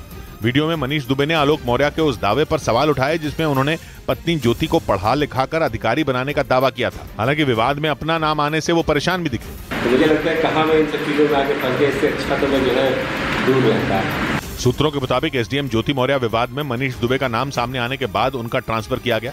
उन्हें यूपी के महोबा में होमगार्ड का जिला कमांडेंट बना दिया गया। उधर पश्चिमी मीडिया के मुताबिक अमेरिका के यूक्रेन को क्लस्टर बम देने के फैसले पर रूस भड़क गया। पुतिन के वफादारों में शामिल दिमित्री मेदवेदेव ने अमेरिका के इस कदम को आग में घी डालने वाला बता दिया और अमेरिका को परमाणु युद्ध की चेतावनी दे डाली। असल में अमेरिका ने 2 दिन पहले ही पुतिन को सबक सिखाने के लिए यूक्रेन को खतरनाक क्लस्टर बम देने का ऐलान किया था। दावा किया गया कि गुच्छों की शक्ल में गिरने वाले ये घातक बम जंग में दुश्मन की सेना को घुटनों पर ला सकते हैं। इसीलिए रूस ने अमेरिका के इस फैसले की जमकर आलोचना की। रूस के पूर्व राष्ट्रपति दिमित्री मेदवेदेव तो इतने ज्यादा भड़क गए कि उन्होंने अमेरिकी राष्ट्रपति जो बाइडेन को मरते हुए दादाजी बता दिया, जो परमाणु युद्ध भड़काकर अपने साथ आधी दुनिया को मौत के मुंह में धकेलना चाहते हैं। इस बीच खबर है कि अमेरिका के यूक्रेन को क्लस्टर बम देने का ऐलान करते ही पुतिन ने अपने उस हथियार से पर्दा उठा दिया जो परमाणु बम तो नहीं है, मगर परमाणु बम से कम खतरनाक भी नहीं है। ब्रिटेन के अखबार डेली स्टार ने खबर छापी कि रूस का यह हथियार 2-in-1 है, जो ऐसा ड्रोन है जिसमें थर्मोबैरिक बम का बारूद भरा है और रूस अपने थर्मोबैरिक बम को फादर ऑफ ऑल बॉम्ब्स यानी बमों का बाप कहता है, क्योंकि थर्मोबैरिक बम वो बला है जो हवा से सारी की सारी ऑक्सीजन सोख लेता है और जोरदार धमाके के साथ इतना तेज दबाव पैदा करता है कि इंसान के चिथड़े ही उड़ जाते हैं। रूस पहले ही यूक्रेन में अपने बेहद खतरनाक थर्मोबैरिक हथियार TOS-1A multiple launch rocket system का इस्तेमाल कर रहा है उस पर ही दुनिया भर में हाय तौबा मची है और अब दावा किया जा रहा है कि रूस ने उस थर्मोबैरिक बम से लैस ड्रोन ही बना लिया। मतलब ड्रोन की शक्ल और थर्मोबैरिक बम की ताकत। बताया गया कि रूस के इस हथियार से बचना लगभग नामुमकिन होगा क्योंकि वो चुन चुनकर किलेबंदी और इमारतों के अंदर छिपे टारगेट को भी ढेर कर देगा। उधर पुतिन से बगावत करने वाले वैगनर ग्रुप के मुखिया येवगेनी प्रिगोजिन को लेकर अमेरिका की खुफिया एजेंसी CIA ने चौंकाने वाला दावा किया। CIA के एक अधिकारी के मुताबिक रूस में विद्रोह के बाद प्रिगोजिन बेलारूस गए ही नहीं।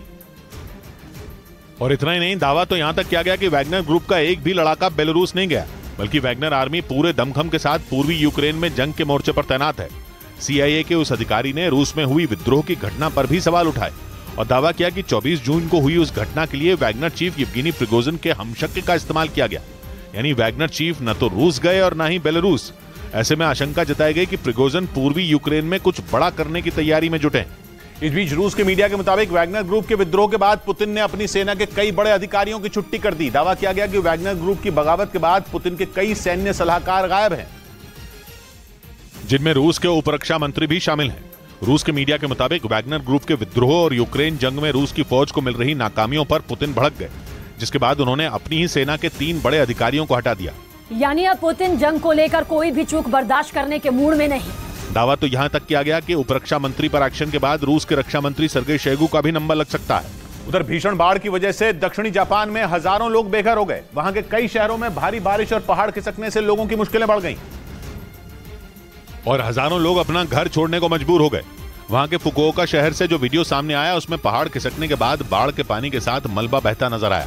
बताया गया कि इस हादसे में एक महिला की मौत हो गई जबकि 3 लोग लापता बताए गए। भारी बारिश के बाद वहां के नदी और नाले उफान पर आ गए, जिसकी वजह से नदी का पानी सड़कों पर बहने लगा और वहां से जो तस्वीरें सामने आई उनमें लगातार बारिश की वजह से लोग दिन में ही हेडलाइट जलाकर गाड़ी चलाते दिखाई दिए। बताया गया कि भारी बारिश और जलभराव की वजह से कई उड़ानें भी प्रभावित हुई, जिसकी वजह से लोग घंटों एयरपोर्ट पर फंसे रहे। वहीं जापान के मौसम विभाग ने आने वाले दिनों में भी भारी बारिश की आशंका जताई। उधर पाकिस्तान में लगातार हो रही भयानक बारिश ने वहां के लोगों में दहशत पैदा कर दी, क्योंकि वहां बारिश रुकने का नाम ही नहीं ले रही और इस वजह से लोगों का जीना मुहाल हो गया। और वहां सैलाब ने ऐसा कहर मचाया कि उसमें 73 लोगों की जान जा चुकी है। सबसे ज्यादा 48 मौतें पंजाब प्रांत में हुई। इसके अलावा खैबर पख्तूनख्वा में 20 और बलूचिस्तान में 5 लोगों की मौत की खबर है। क्योंकि पाकिस्तान में हो रही बारिश रुकने का नाम नहीं ले रही। लाहौर में तो बारिश ने पिछले 30 सालों का रिकॉर्ड ही तोड़ दिया। इतना ही नहीं, मौसम विभाग ने भारी बारिश होने का अलर्ट जारी कर दिया। यानी पाकिस्तान में अगले कुछ दिनों तक आसमान से पानी की शक्ल में आफत बरसेगी और अगर ऐसा हुआ तो फिर वहाँ रहने वाले लोगों की मुश्किलें और बढ़ जाएंगी। साथ ही मौसम विभाग के मुताबिक कई इलाकों में पहाड़ दरकने की भी खबर सामने आ सकती है। इससे पहले खैबर पख्तूनख्वा में पहाड़ दरकने की वजह से 9 बच्चों की दर्दनाक मौत हो गई थी। उधर रूस के सोची शहर से रोंगटे खड़े कर देने वाला एक वीडियो सामने आया। वहां भारी बारिश के बाद अचानक आई बाढ़ ने कई गाड़ियों को बर्बाद कर दिया। इतना ही नहीं, लगातार हो रही बारिश ने कई इलाकों को टापू पे बदल दिया और आसमान से बरसी इस आफत से लोगों का जीना मुहाल हो गया। वहां से सामने आई एक तस्वीर में चारों तरफ पानी ही पानी नजर आया, जिसमें कई गाड़ियां फंसी तो कई उस सैलाब में बहती नजर आई। सड़कों पर मटमैला पानी ऐसे बह रहा था मानो वहां कोई नदी बह रही हो। वहीं एक दूसरे इलाके से आए वीडियो में कई गाड़ियां पानी में डूबी दिखाई दी, जबकि कुछ लोग इस सैलाब में फंसे नजर आए, जिन्हें बचाव दल ने रेस्क्यू ऑपरेशन चलाकर सुरक्षित जगहों पर पहुंचाया। इस बीच अमेरिका के न्यूयॉर्क में लगातार हो रही भारी बारिश ने कोहराम मचा दिया, जिसका चौंका देने वाला एक वीडियो सामने आया, जिसमें बारिश के बाद सड़कें दरिया में तब्दील नजर आईं। साथ ही वहां खड़ी गाड़ियां भी सैलाब में तैरती दिखी और ऐसा लगा जैसे ताकतवर लहरें गाड़ियों को अपने साथ बहा ले जाएंगी। अमेरिका के न्यूयॉर्क से सामने आए इस वीडियो में खौफनाक मंजर दिखाई दिया, जिसमें बारिश के बीच लोग चीखते चिल्लाते नजर आए। Oh my God! और पानी की तेज धार के बीच खुद को बचाते दिखाई दिए। वहां लगातार हुई मूसलाधार बारिश ने ऐसी तबाही मचाई कि सैलाब ने पूरे इलाके में अपना कब्जा जमा लिया और घरों के सामने उफनती लहरें दहशत पैदा करती दिखी, जिसके बाद वहां की नेशनल वेदर सर्विस ने कई इलाकों में अलर्ट जारी कर दिया।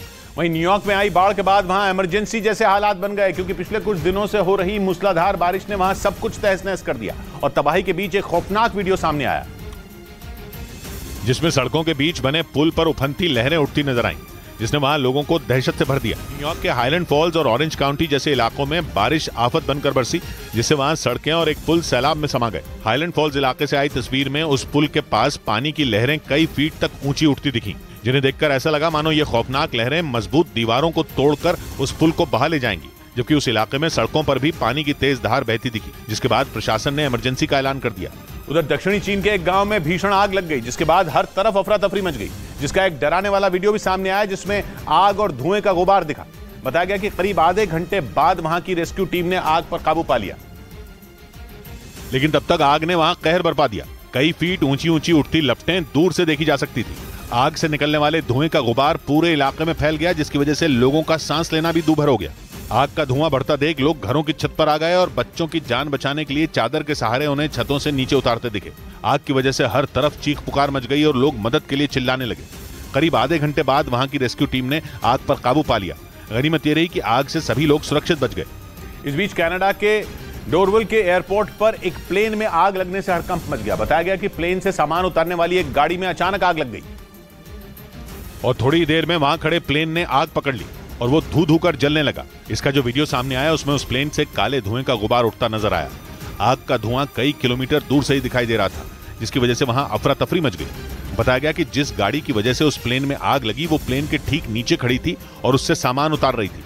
इसी दौरान उसमें अचानक आग लग गई और वो गाड़ी पूरी तरह जलकर राख हो गई, जबकि उस प्लेन को भी काफी नुकसान हुआ। हालांकि गनीमत ये रही कि जिस वक्त ये हादसा हुआ उस वक्त प्लेन में कोई मौजूद नहीं था। उधर अमेरिका के कैलिफोर्निया से दिल दहला देने वाला एक मामला सामने आया। वहां रनवे पर उतरने से पहले मुरिएटा इलाके में एक विमान हादसे का शिकार हो गया, जिसमें 6 लोगों की दर्दनाक मौत हो गई। और बताया गया कि वो विमान लास वेगस से कैलिफोर्निया जा रहा था, लेकिन कैलिफोर्निया के मुरिएटा इलाके में हादसे का शिकार हो गया। जानकारी के मुताबिक रनवे से करीब 500 फीट पहले वो विमान क्रैश हुआ और फ्रेंच वैली हवाई अड्डे के बाहर एक मैदान में गिर गया, जिसके बाद उस विमान में भीषण आग लग गई और आग की लपटें 1 एकड़ इलाके तक फैल गई, जिससे उस विमान में सवार 6 लोगों की जान चली गई। वहीं इस हादसे के बाद का एक वीडियो भी सामने आया, जिसमें उस मैदान में क्रैश हुए विमान का मलबा बिखरा नजर आया। इधर न्यूज 18 को मिली जानकारी के मुताबिक पाकिस्तान के खैबर पख्तूनख्वा प्रांत में मौलवियों के एक ग्रुप ने तालिबानी फरमान जारी कर दिया, जिसके मुताबिक अगर वहां किसी भी शादी में नाच गाने का आयोजन किया गया तो कोई भी मौलवी निकाह नहीं कराएगा और ऐसे निकाह नाजायज कहे जाएंगे। न्यूज 18 को मिली जानकारी के मुताबिक खैबर पख्तूनख्वा प्रांत में 26 मौलवियों की तरफ से यह फरमान जारी किया गया, जिसमें यह भी चेतावनी दी गई कि जो परिवार इसका पालन नहीं करेगा उस परिवार में किसी की मौत होने पर कोई मौलवी जनाजे पर अंतिम फातिहा भी नहीं पड़ेगा। मतलब यह कि पूरी तरह से उस परिवार का सामाजिक बहिष्कार कर दिया जाएगा। मौलवियों का ये लिखित आदेश बाकायदा व्हाट्सएप ग्रुप और दूसरे सोशल मीडिया के जरिए लोगों तक पहुंचाया जा रहा है। इससे पहले भी इस इलाके में कई बार तालिबानी कानून लागू करने की कोशिश की गई, लेकिन पूरी तरह से सफलता नहीं मिल पाई। अब एक बार फिर मौलवियों ने उसी तरह का फरमान जारी कर दिया। उधर पाकिस्तान में जारी सियासी उथल पुथल के बीच खबर यह आई कि चीन कभी भी इमरान खान को प्रधानमंत्री बनते नहीं देखना चाहता था। यह दावा शहबाज सरकार के मंत्री एहसान इकबाल ने किया, जिसके मुताबिक चीन ने पाकिस्तान की सेना को चेतावनी दी थी कि अगर इमरान खान सत्ता में आए तो पाकिस्तान इकोनॉमिक कॉरिडोर यानी CPEC China Pakistan economic corridor परियोजना को नुकसान होगा। हालांकि चीन की चेतावनी की परवाह किए बगैर सेना की मदद से इमरान खान पाकिस्तान की सत्ता में आए, लेकिन अब शहबाज सरकार के मंत्री एहसान इकबाल ने दावा कर दिया कि चीन कभी भी इमरान खान को प्रधानमंत्री बनते नहीं देखना चाहता था, क्योंकि चीन का मानना था कि अगर इमरान खान पाकिस्तान के प्रधानमंत्री बने तो पाकिस्तान इकोनॉमिक कॉरिडोर यानी CPEC परियोजना पटरी से उतर जाएगी, जो चीन किसी भी कीमत पर नहीं चाहता, क्योंकि ये चीन का ड्रीम प्रोजेक्ट है, जिसके तहत वो चीन के शिनजियांग प्रांत को पाकिस्तान के ग्वादर पोर्ट से जोड़ेगा। ये पाकिस्तान के कब्जे वाले कश्मीर से भी होकर गुजरेगा। इस बीच पाकिस्तान में घातक हमले कर रहे TTP यानी तहरीक तालिबान पाकिस्तान आतंकियों को लेकर तालिबान ने बड़ा बयान दिया।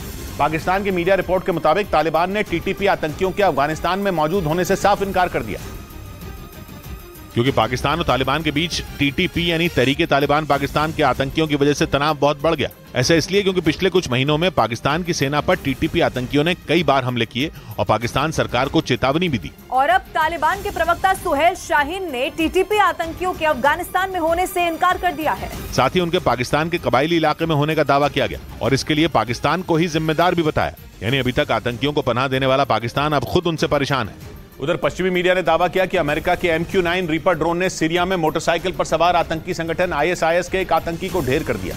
दावे के मुताबिक ISIS का आतंकी भाग रहा था, इसी दौरान MQ-9 रीपर ड्रोन ने उसे ढेर कर दिया, जिसके बाद वहां के ISIS आतंकवादियों में खौफ भर गया। पश्चिमी मीडिया के मुताबिक सीरिया में यह हमला तब हुआ जब आतंकी मोटरसाइकिल पर सवार होकर भाग रहा था। उसी दौरान अमेरिका के MQ-9 रीपर ड्रोन से आतंकियों की तलाश की जा रही थी। तभी ड्रोन में एक आतंकी मोटरसाइकिल पर भागता दिखा। सैनिकों ने फौरन उस पर निशाना साधा और चंद सेकंड में उसे ढेर कर दिया गया। अमेरिका के रक्षा मंत्रालय ने दावा किया कि MQ-9 रिपर ड्रोन के इस हमले में इस्लामिक स्टेट का टॉप आतंकी उसामा अल मुहाजिर ढेर कर दिया गया। इससे पहले पिछले साल 31 जुलाई को इसी MQ-9 रीपर ड्रोन से अमेरिका ने अलकायदा के सरगना अल जवाहिरी को मार गिराया था। इधर इंटरनेट पर वायरल हुए भारतीय रेल के एक वीडियो ने सनसनी मचा दी। इस वीडियो में कई लोग मिलकर एक ट्रेन को धक्का लगाते हुए दिखे। और सब मिलकर ट्रेन को आगे की तरफ धकेलने की कोशिश करने लगे। इनमें रेलवे पुलिस के अलावा सेना के कुछ जवान भी दिखे। यहाँ तक कि कुछ लोग सादी वर्दी में भी दिखे, जिन्हें देखकर लगा कि ट्रेन में बैठे यात्री ट्रेन को धकेल रहे हैं। सबने मिलकर जब धक्का दिया तो ट्रेन चलने लग गई। इसके बाद जो हुआ, ब्रेक के बाद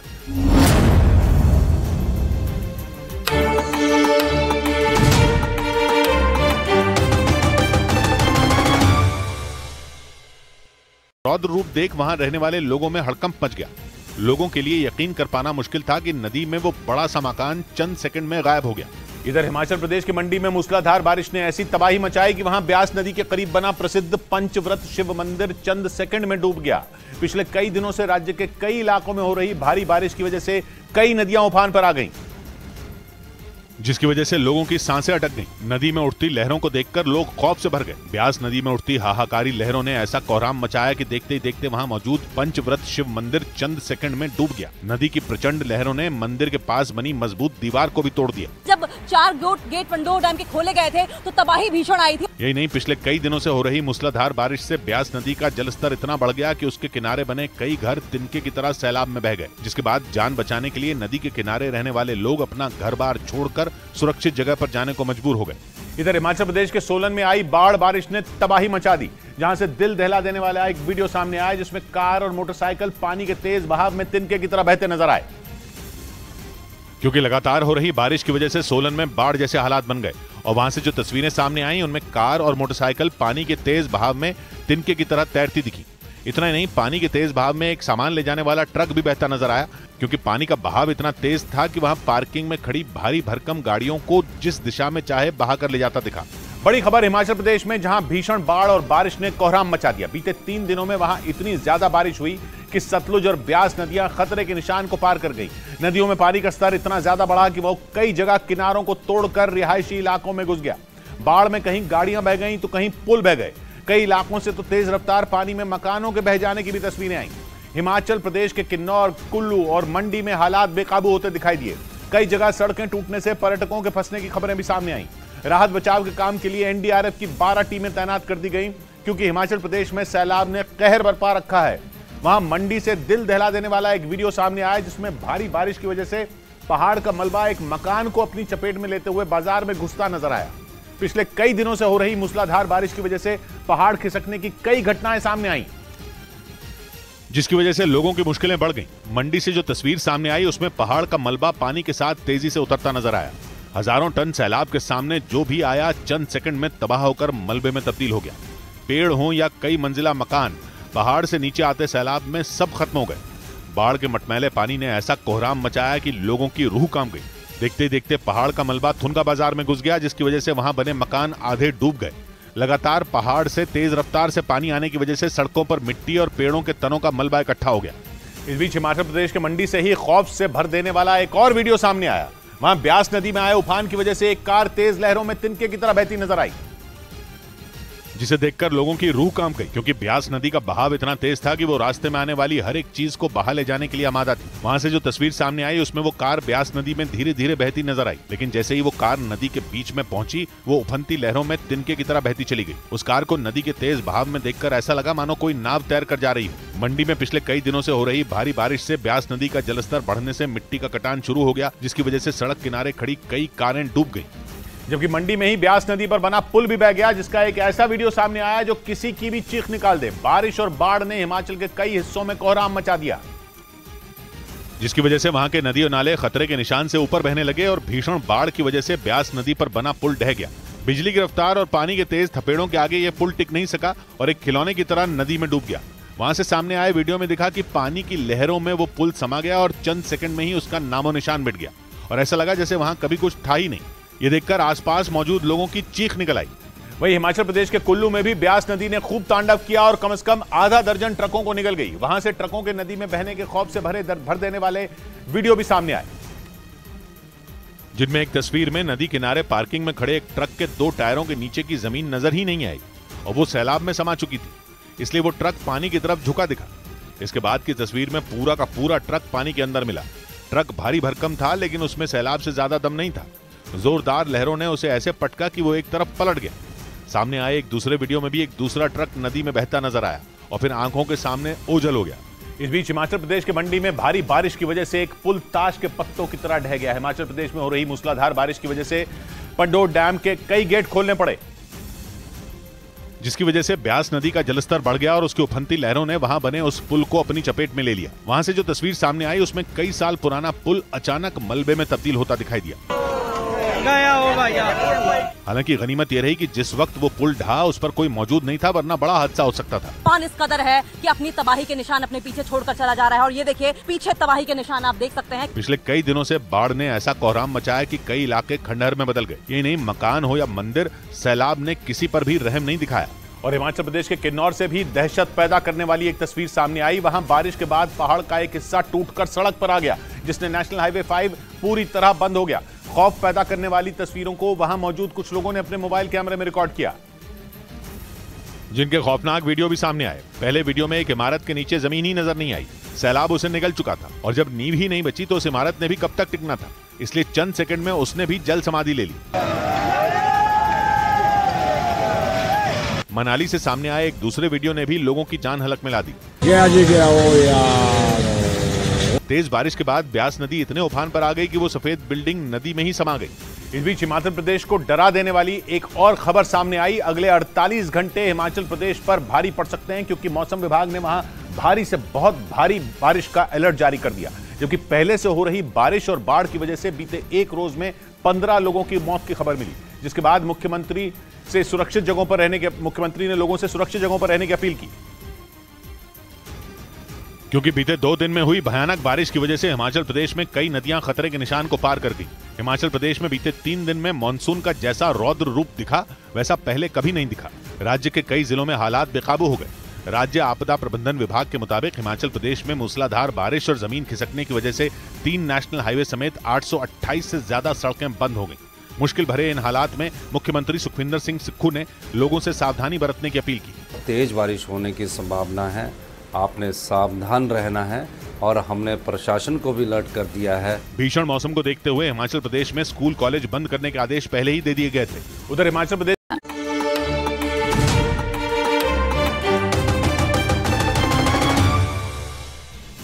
ब्रेकिंग न्यूज आ रही है गैंगस्टर लॉरेंस बिश्नोई से जुड़ी। पुलिस सूत्रों के मुताबिक लॉरेंस बिश्नोई के गैंग में फूट पड़ चुकी है। सूत्रों के मुताबिक लॉरेंस बिश्नोई के गैंग के साथ मिलकर काम करने वाले कई गैंगस्टर उससे नाराज हो गए हैं। कहा जा रहा है कि लॉरेंस के साथ काम करने वाले गैंगस्टर उनके किए काम का क्रेडिट भी लॉरेंस गैंग को मिलने से भड़क गए हैं और इसीलिए कहा जा रहा है कि तिहाड़ जेल में बंद गैंगस्टर लॉरेंस बिश्नोई के गैंग में फूट पड़ गई है और उसके साथ काम करने वाले बदमाश काम का क्रेडिट न मिलने से खफा बताए गए। पुलिस सूत्रों ने यह दावा टिल्लू ताजपुरिया हत्याकांड में गिरफ्तार किए गए आरोपियों से पूछताछ के आधार पर किया, जिसमें उन्होंने बताया कि जुर्म का क्रेडिट लेने की होड़ ने लॉरेंस बिश्नोई गैंग में फूट डाल दी। पुलिस सूत्रों के मुताबिक पूछताछ में उन्होंने बताया कि टिल्लू हत्याकांड को गोगी गैंग के गुर्गों ने अंजाम दिया, जिसका वीडियो भी वायरल हुआ था, लेकिन पूरे मामले का क्रेडिट गोल्डी बराड़ और लॉरेंस बिश्नोई ने ले लिया और सोशल मीडिया से लेकर हर तरफ सिर्फ उन्हीं दोनों का नाम छाया रहा, जिससे गोगी गैंग के गुर्गे खफा बताए गए। पुलिस सूत्रों के मुताबिक गोगी गैंग ने उस हत्याकांड को गोगी की कोर्ट में हुई हत्या का बदला लेने के लिए किया था। पुलिस सूत्रों ने बताया कि इससे पहले हरियाणा के कुछ गैंगस्टरों ने भी वारदात का क्रेडिट न मिलने की बात बताई थी। इस बीच दिल्ली पुलिस के सूत्रों के हवाले से खबर है कि तिहाड़ जेल में लॉरेंस गैंग के गुर्गे वहां बंद बदमाशों को अवैध वसूली के तरीके सिखाते हैं। दिल्ली पुलिस ने कारोबारी को अवैध वसूली के लिए धमकाने वाले 3 बदमाशों को गिरफ्तार किया और सूत्रों के मुताबिक उन्हीं बदमाशों से पूछताछ में इस बात का पता चला कि लॉरेंस गैंग के गुर्गे तिहाड़ जेल में अवैध वसूली सिखाने की क्लास चलाते हैं। पुलिस सूत्रों के मुताबिक पकड़े गए आरोपी इससे पहले 8 साल तक तिहाड़ की जेल नंबर 8 में बंद थे और वहां उन्होंने लॉरेंस बिश्नोई, नरेश सेठी और हाशिम बाबा गैंग के गुर्गों से अवैध वसूली की बारीकियां सीखी और जेल से बाहर निकलने के बाद एक कारोबारी को फोन कर लॉरेंस बिश्नोई के नाम पर 50 लाख रुपए मांगे। और आरोपी उस व्यापारी को हमेशा तिहाड़ या फिर गुजरात की जेल के पास से फोन करते थे। पुलिस सूत्रों के मुताबिक आरोपियों की बात 20 लाख में तय भी हो गई थी, लेकिन इससे पहले कि उन्हें पैसे मिल पाते दिल्ली पुलिस ने तीनों को गिरफ्तार कर लिया। उधर हरियाणा पुलिस ने दावा किया कि करनाल का एक व्यापारी गैंगस्टर गोल्डी बराड़ का अगला टारगेट था, क्योंकि उसके गैंग के गुर्गों ने उस व्यापारी से रुपयों की मांग की थी और पुलिस ने बताया कि उस व्यापारी पर गोली चलाने की भी तैयारी थी। लेकिन हरियाणा की करनाल पुलिस ने गोल्डी बराड़ गैंग के रमन और सचिन नाम के उन 2 गुर्गों को गिरफ्तार कर लिया। पुलिस ने बताया कि गोल्डी बराड़ के नाम से करनाल के एक व्यापारी से 1.5 करोड़ रुपए मांगे गए थे और पकड़े गए दोनों आरोपियों को रुपए न मिलने पर उस व्यापारी पर गोलियां चलानी थी। पुलिस ने दावा किया कि पकड़े गए दोनों आरोपी सिद्धू मूसेवाला हत्याकांड मामले में जेल में बंद सचिन भिवानी के संपर्क में थे। इसी के जरिए विदेश में बैठे गोल्डी बराड़ के गुर्गे आशु राणा ने इन दोनों को व्यापारी पर हमला करने के लिए मोटरसाइकिल और हथियार दिए थे, लेकिन करनाल पुलिस ने उससे पहले ही उन्हें गिरफ्तार कर साजिश को नाकाम कर दिया। इधर इंटरनेट पर वायरल हुए भारतीय रेल के एक वीडियो ने सनसनी मचा दी। इस वीडियो में कई लोग मिलकर एक ट्रेन को धक्का लगाते हुए दिखे और सब मिलकर ट्रेन को आगे की तरफ धकेलने की कोशिश करने लगे। इनमें रेलवे पुलिस के अलावा सेना के कुछ जवान भी दिखे। यहां तक कि कुछ लोग सादी वर्दी में भी दिखे, जिन्हें देखकर लगा कि ट्रेन में बैठे यात्री ट्रेन को धकेल रहे हैं। सबने मिलकर जब धक्का दिया तो ट्रेन चलने लग गई। लेकिन इस वायरल वीडियो पर रेलवे ने सफाई देने में देर नहीं लगाई। रेलवे के मुताबिक ये फलकनुमा एक्सप्रेस ट्रेन है, जिसके कुछ डिब्बों में 7 जुलाई को आग लग गई थी। जिन डिब्बों में आग लगी थी उनसे ट्रेन के बाकी डिब्बों को बचाना जरूरी था, इसलिए उन्हें अलग करने के लिए ट्रेन को धक्का दिया गया। लेकिन वायरल वीडियो में ऐसे दिखाया गया जैसे बंद हुई ट्रेन को किसी गाड़ी की तरह धक्का देकर स्टार्ट किया जा रहा हो। उधर ट्विटर की छोटी सी चूक से पाकिस्तान की वजीयत हो गई। ऐसा तब हुआ जब कुछ घंटों के लिए ट्विटर ने तकनीकी गलती की वजह से गिलगिट बाल्टिस्तान को भारत का हिस्सा दिखा दिया, जिसके बाद पाकिस्तान के लोगों ने ट्विटर पर इसके स्क्रीनशॉट शेयर कर दिए। पाकिस्तान के कब्जे वाले कश्मीर में यानी गिलगिट बाल्टिस्तान में बैठे लोगों ने अपनी लोकेशन देखी तो उन्हें जम्मू कश्मीर का नाम दिखाई दिया। पाकिस्तान के लोगों ने इसे भारत की डिजिटल सर्जिकल स्ट्राइक तक कहना शुरू कर दिया।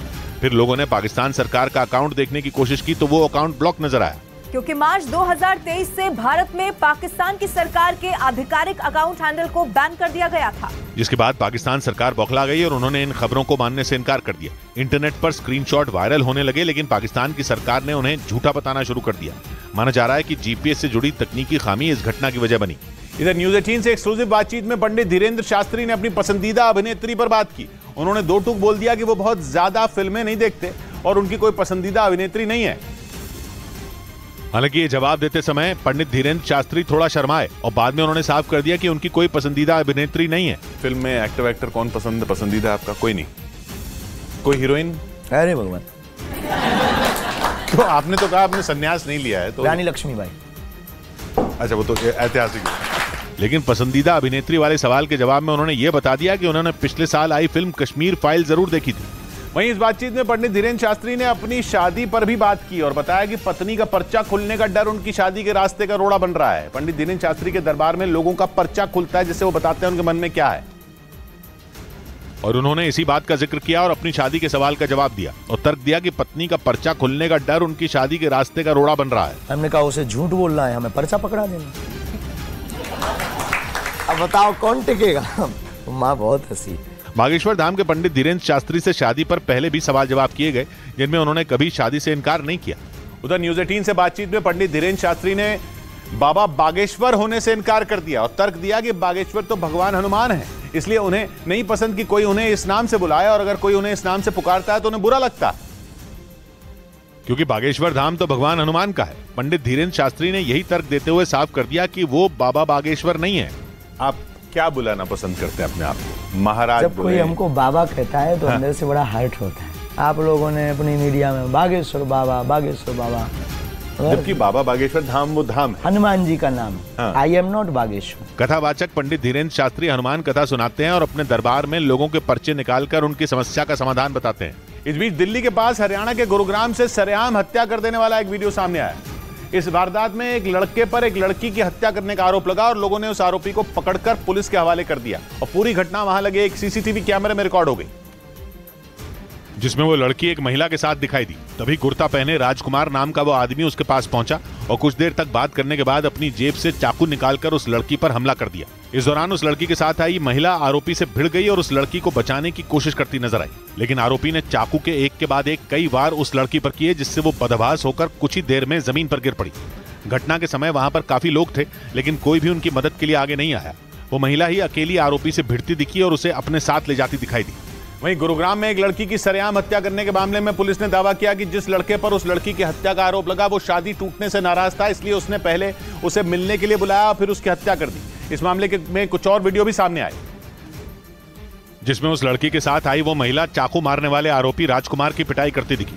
पुलिस ने बताया कि दोनों के परिवार वाले भी एक दूसरे को अच्छी तरह से जानते हैं और उन दोनों की शादी भी करने वाले थे, लेकिन लड़की की हरकतों की वजह से शादी कैंसिल कर दी गई, जिसकी वजह से आरोपी राजकुमार उस लड़की से नाराज था। पुलिस ने बताया कि लड़की घरों में काम करती थी, जबकि आरोपी लोगों के घरों में साफ सफाई का काम करता था। और दोनों ही वाल्मीकि समुदाय के हैं, इसीलिए उनका रिश्ता तय किया गया था। उधर पश्चिमी मीडिया के मुताबिक नेटो समिट से पहले रूस ने बाल्टिक देश लिथुआनिया पर बड़ा साइबर हमला बोला। खबर के मुताबिक इस साइबर अटैक के बाद लिथुआनिया की कई वेबसाइट बंद हो गई। कहा जा रहा है कि रूस लिथुआनिया में नेटो की बैठक होने पर बुरी तरह भड़का हुआ है और इसीलिए वो बार बार लिथुआनिया को निशाना बना रहा है ताकि नेटो को यह दिखाया जा सके कि रूस उससे डरता नहीं है। 3 रोज पहले ही रूस ने लिथुआनिया की सीमा के करीब परमाणु बम गिराने वाले लड़ाकू विमान भी उड़ाए थे और खबर है कि इस बार उसने लिथुआनिया पर साइबर हमला बोल दिया, जिसकी वजह से लिथुआनिया में कई अहम वेबसाइटें ठप हो गई। बाल्टिक देश लिथुआनिया रूस के बेहद करीब है और वहीं पर नेटो देशों की अहम बैठक होने वाली है। इस वजह से रूस लगातार लिथुआनिया के बहाने नेटो को अपनी ताकत दिखाने में जुटा है। उधर पश्चिमी मीडिया के मुताबिक जापान में नेटो का दफ्तर खोले जाने के प्लान पर फ्रांस ने अड़ंगा लगा दिया। फ्रांस के राष्ट्रपति के मुताबिक नेटो यानी नॉर्थ अटलांटिक ट्रीटी ऑर्गेनाइजेशन को अटलांटिक देशों के लिए बनाया गया था, इसलिए दूसरे इलाकों में इसका विस्तार नहीं किया जाना चाहिए। जबकि खबरें सामने आई थी कि जापान और नेटो की तरफ से इस योजना को लेकर सारी कागजी कार्यवाही पूरी हो चुकी है और लिथुआनिया में 11 जुलाई से शुरू हो रहे नेटो शिखर सम्मेलन में इस पर मोहर लग सकती है, लेकिन उससे पहले ही फ्रांस ने अड़ंगा लगा दिया। नेटो के सदस्य देश फ्रांस के राष्ट्रपति इमैनुअल मैक्रों के मुताबिक नेटो सैन्य संगठन को अटलांटिक महासागर इलाके के लिए बनाया गया है और अगर इसका विस्तार दूसरे इलाकों में किया गया तो नेटो की ताकत कमजोर हो सकती है। इसीलिए फ्रांस के राष्ट्रपति ने जापान में नेटो का दफ्तर खोलने की योजना का विरोध कर दिया। दावा किया गया कि फ्रांस के इस कदम से नेटो का चीन को घेरने का प्लान फेल हो सकता है। इधर खराब मौसम का फायदा उठाकर पाकिस्तान आतंकियों की घुसपैठ कराने की कोशिश कर रहा है, जिसे देखते हुए सुरक्षा बल ने भारत और पाकिस्तान सीमा पर चौकसी बढ़ाने का फैसला किया।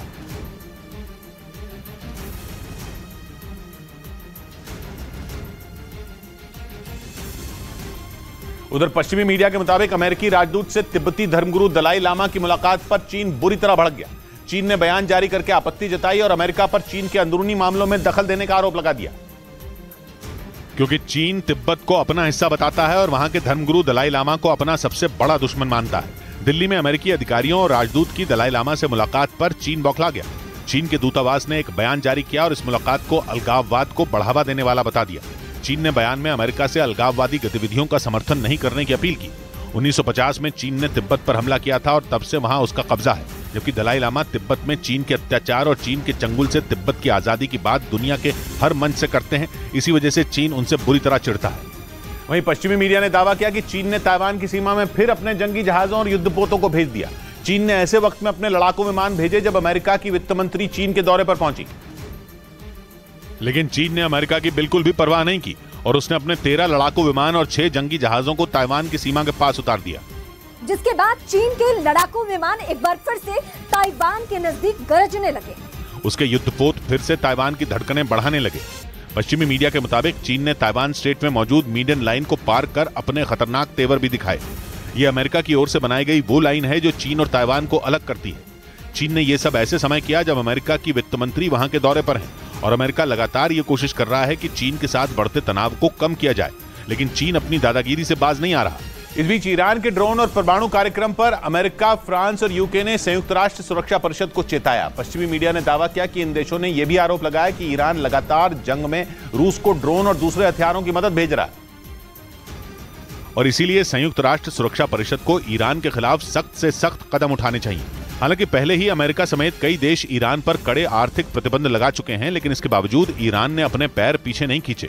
ईरान तेजी से परमाणु हथियार बनाने की तरफ बढ़ रहा है और यही बात अमेरिका को चुभ रही है। पश्चिमी मीडिया के मुताबिक ईरान परमाणु हथियार न बना पाए, इसीलिए अमेरिका, फ्रांस और यूके ने संयुक्त राष्ट्र सुरक्षा परिषद को सतर्क कर दिया ताकि किसी भी सूरत में ईरान को परमाणु हथियार बनाने से रोका जा सके।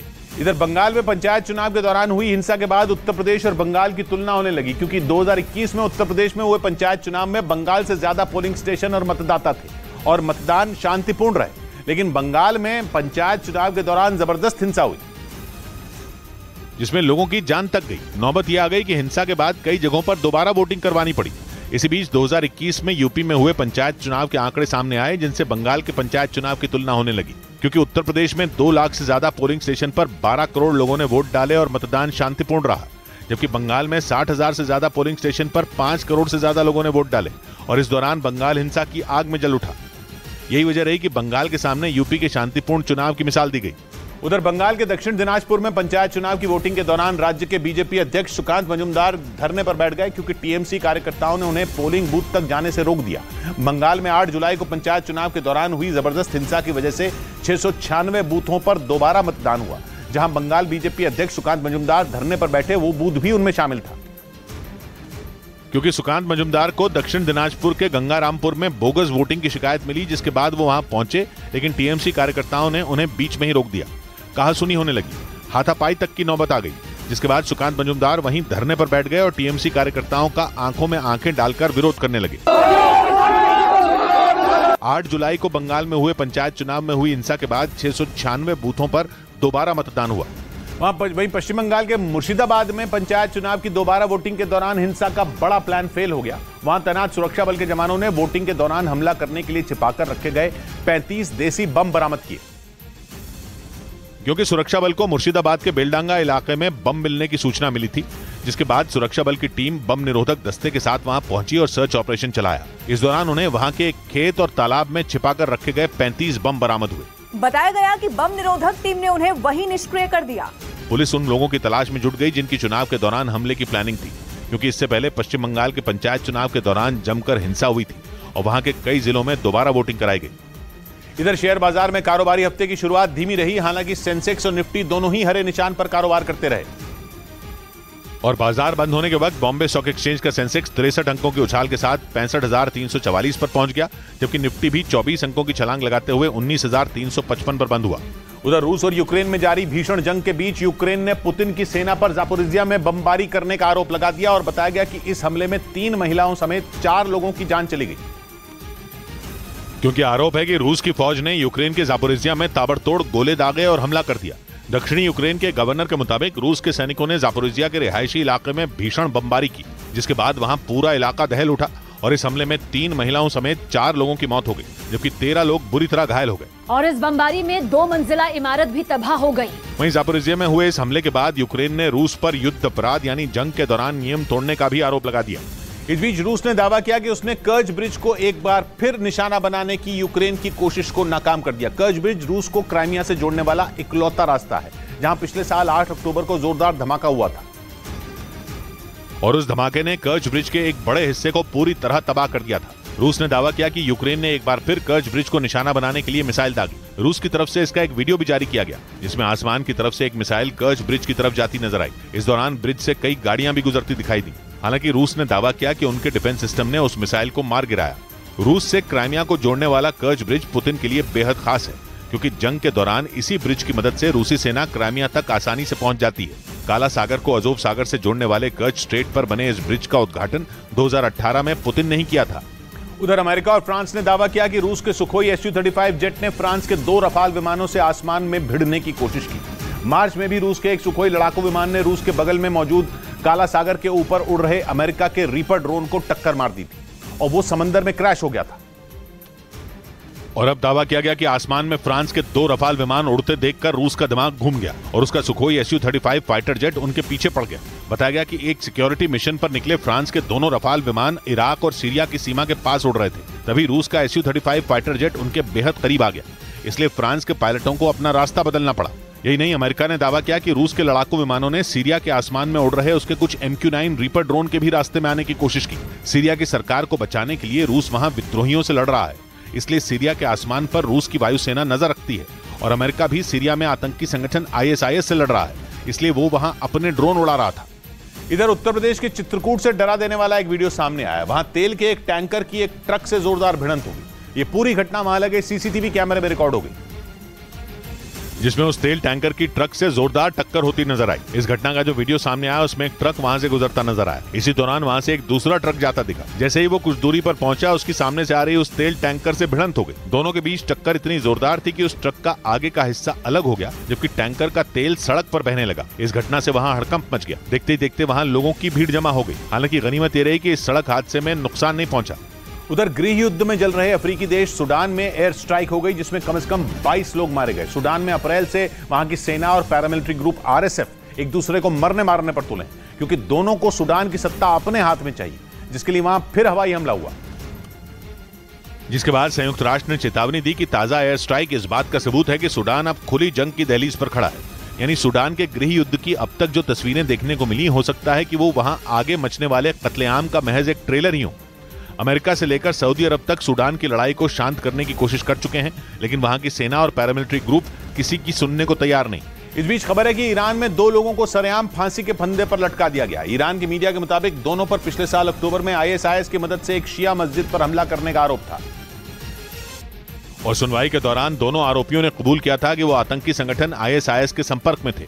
ईरान के मीडिया के मुताबिक फांसी पर लटकाए गए दोनों आरोपियों ने यह भी कबूल किया था कि वो पिछले साल 26 अक्टूबर को ईरान में शिया मस्जिद पर गोलीबारी की घटना में भी शामिल थे। सुनवाई के बाद दोनों को ईरान के सुप्रीम कोर्ट ने 16 मार्च को फांसी की सजा सुनाई थी, जिसके बाद उन्हें उसी शहर में सरेआम फांसी के फंदे पर लटका दिया गया जहाँ मस्जिद में उन्होंने गोलीबारी की थी।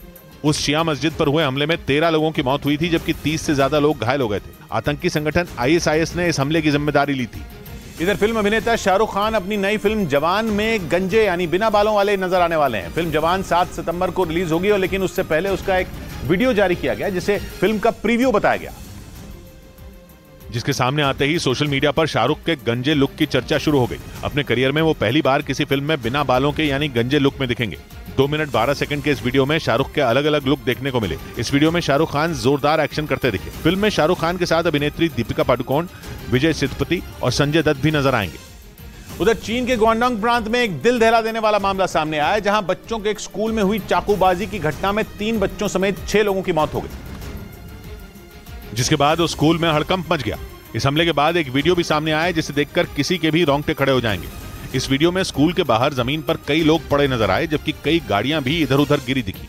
बताया गया कि 25 साल के एक लड़के ने ग्वांडोंग प्रांत के उस स्कूल में चाकू से लोगों पर हमला कर दिया, जिसमें 3 बच्चे, एक शिक्षक और 2 माता पिता की मौत हो गई, जबकि एक आदमी घायल हो गया। जानकारी मिलते ही वहां पहुंची पुलिस ने आरोपी को गिरफ्तार कर लिया और उससे पूछताछ में जुट गई। हालांकि हमले की वजह साफ नहीं हो पाई।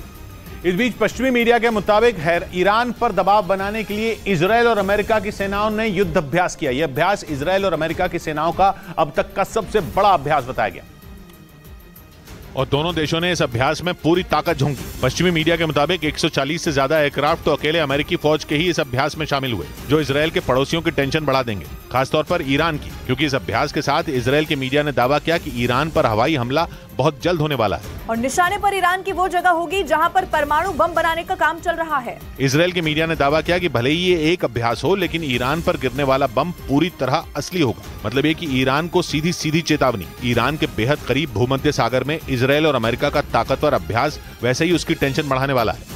उधर आर्थिक संकट से जूझ रहे श्रीलंका की मदद करने की वजह से वहां की संसद में भारत की जमकर तारीफ हुई। श्रीलंका की संसद के स्पीकर ने तो यहां तक कह दिया कि भारत ने समय पर मदद देकर श्रीलंका को बड़े खून खराबे से बचा लिया, वरना वहां हालात और ज्यादा बिगड़ सकते थे, क्योंकि कर्ज में डूबे श्रीलंका में पिछले साल जुलाई में जनता ने विद्रोह कर दिया था।